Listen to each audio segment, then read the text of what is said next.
So guys, start na po tayo kumain. So matitikman ko na yung luto kong masarap. Wah, ha, ha, ha, ha, ha.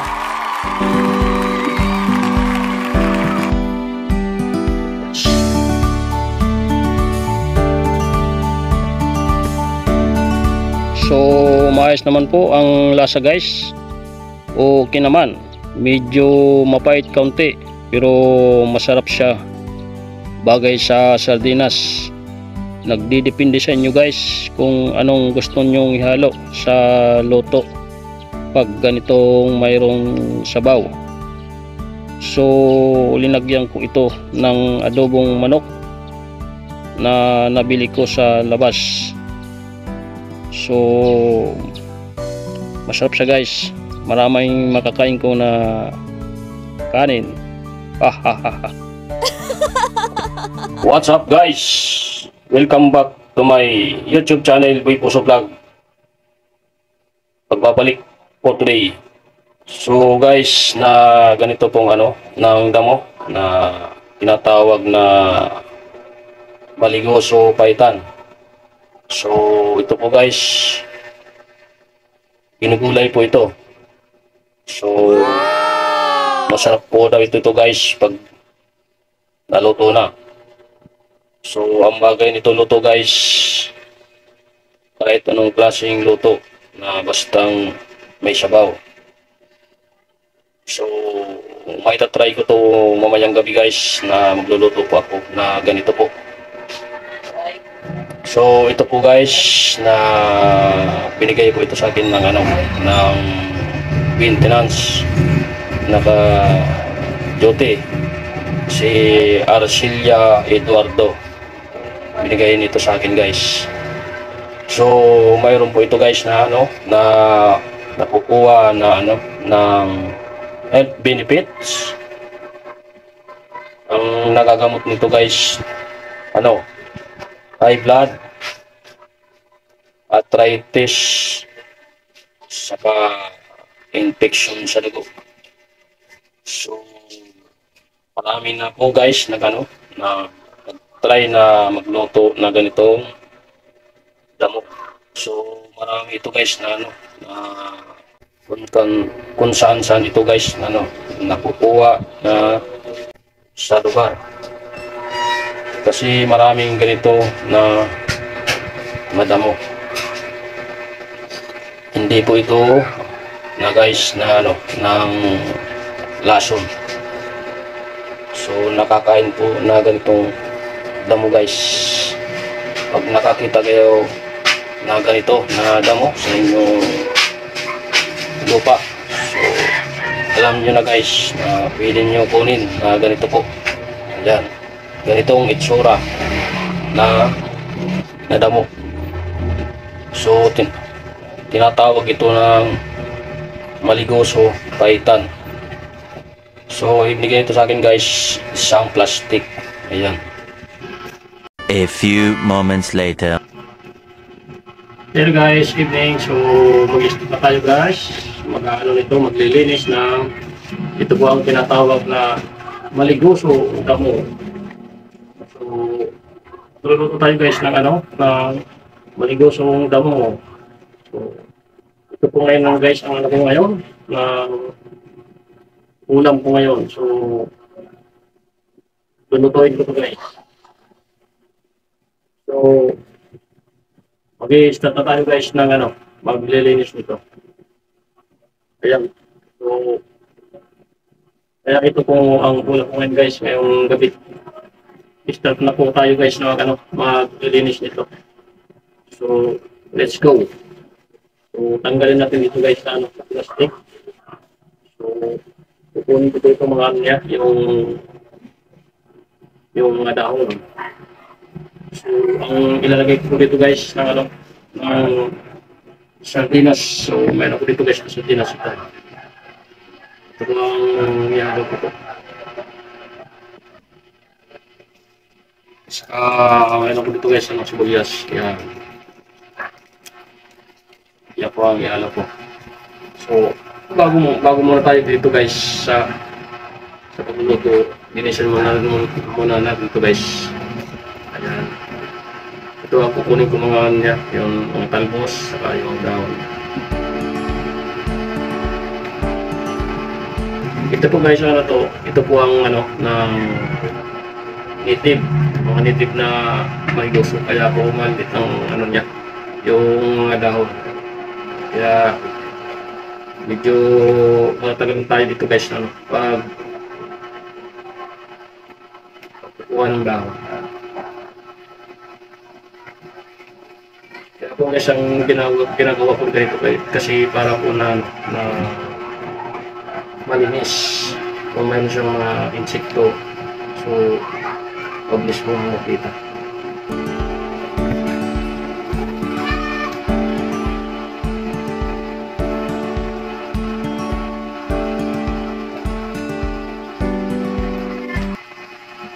So first time ko dito guys na ano, na kumain ito na maligoso. So mag-is na ito ngayong gabi na magluluto dito. So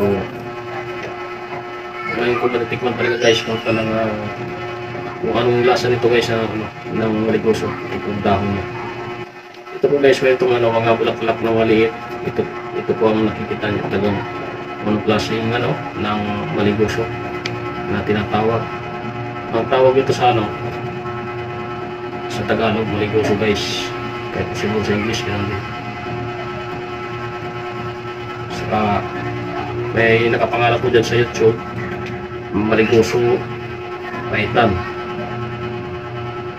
Sa bago ko lang sasabi, ito po medyo mapait-pait ng lasa niya. So hindi ko pa nga alam kung talagang tikman ko ito. Wala ko magluto na guys.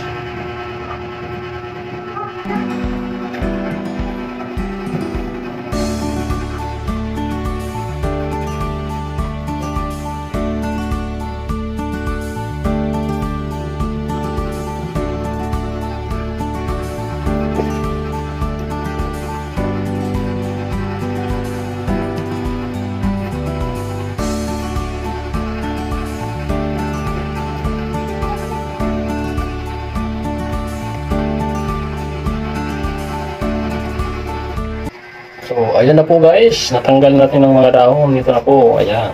So, malinis na siya guys. So, inabot tayo nito paglinis. Pagtanggal ng mga dahon na 30 minutes. So, mag-start na tayo na magugulay nito guys. So, pag-ugasan natin muna bago mag-start gulay guys. So, ayan guys, nalagyan ko na pong asin. So, mayroon na po yan sibuyas. So, magpapakulo tayo ng tubig. So, tapos pag kumulo na, ilalagay natin pang ano, yung maligoso, yung dahon. So, takipan natin guys, para umano yung apoy. Makulong ulit sa loob. So, kumulo na siya guys. Buksan na natin to. Ayan, kumulo na po yan. Napulo kong tubig. So, ilalagay natin itong ano, maligoso dahon. Ayan, yung damo napaitan dito sa kumulo guys.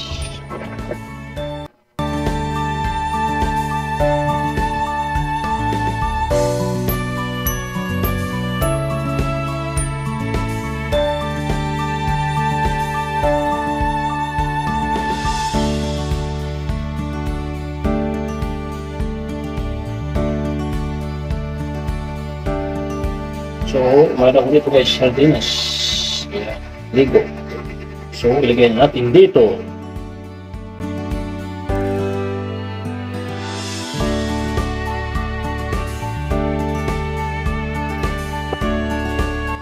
Lagyan natin guys para mag-ano-ano.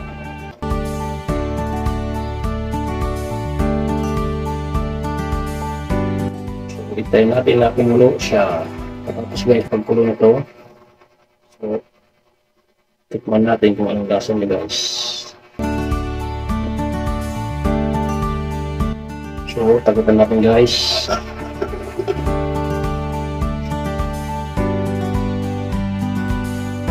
So, maghintay pa tayo guys ng ano, ng 5 minutes bago tikman ang luto. So, okay na guys, kumulo na siya. Buksan natin.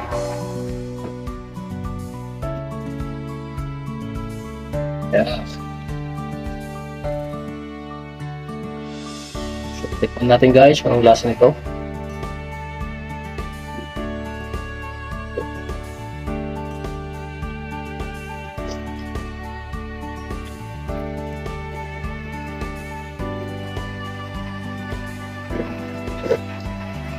Okay naman guys.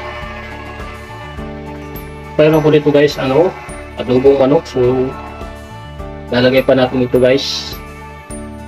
Ayan, dito sa plastic. Ayan, kabalot.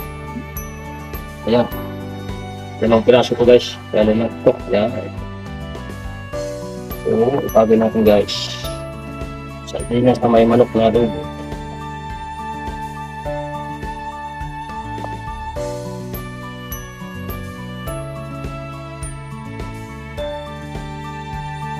So, tikman natin guys ulit.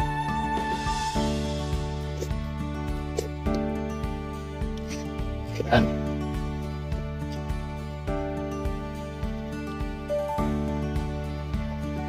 So, okay na siya guys.